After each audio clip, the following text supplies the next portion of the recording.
অনেক দিনের আমার একটা ইচ্ছে ছিল যে একটা ক্যামেরা কিনবো, আর সেটা আজই পূরণ করে নিলাম। আজ দুর্গাপুজোর ফার্স্ট দিন, মানে ষষ্ঠী ছিল, তাতেই এত ভিড় ছিল, তোমরাই দেখো।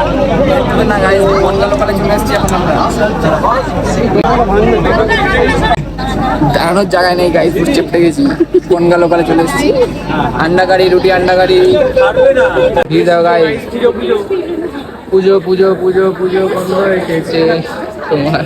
সো ফাইনালি আমি যেটা কিনতে এসেছিলাম সেটা হাতে পেয়ে গেলাম, আর হাতে পাওয়া মাত্র সিল কেটে আনবক্সিংটা করে নিলাম। আর ক্যামেরাটার মডেল হচ্ছে সোনি ZV-E10 Mark II। আর আমি এই ক্যামেরাটা কিট লেন্স দিয়ে নিই, অনলি বডি নিয়েছিলাম, তারই দাম পড়েছিল 72K অ্যারাউন্ড। আর এর সাথে আমি নিয়েছিলাম 1.4 এর সিগমার 60mm এর একটা লেন্স, আর ওটার প্রাইস অ্যাপ্রক্স 27,000 এর মতো নিয়েছিল। আর ক্যামেরার নতুন ব্যাটারিতে একদম চার্জ ছিল না, তাই ক্যামেরাটা ফার্স্ট বারে অন হয়নি, আর ওদের থেকে ব্যাটারি নিয়ে তারপর ক্যামেরাটা অন করলে এবার থেকে আমাদের সব ভিডিওর কোয়ালিটি আরো ভালো হবে। তোমাদের যদি ভিডিও ভালো লেগে থাকে লাইক কমেন্ট আর শেয়ার করে দিও, আর যদি চ্যানেল নতুন এসে থাকো সাবস্ক্রাইব করে দিও। আর আমার এই ব্লগিং এর জন্য এইটা হলো বেস্ট কম, আর এটা হলো আমার ক্যামেরার ফাইনাল লুক। কেমন লাগছে তোমরা বলো কমেন্ট বক্সে। আর যেহেতু ক্যামেরাটা 2-3 মাস হলো লঞ্চ করেছে, তাই ক্যামেরাটা সব ফিচার্স গুলো নতুন, এখনো আমরা ঠিক মতো বুঝে উঠতে পারিনি সব কটা। এর পরের ভিডিওটা ক্যামেরার কোয়ালিটি আর ক্যামেরা স্পেসিফিকেশনের উপর আসবে। আর তোমরা যদি কেউ এই ক্যামেরাটা চালিয়ে থাকো আমাকে কমেন্ট বক্সে সাজেশন করো।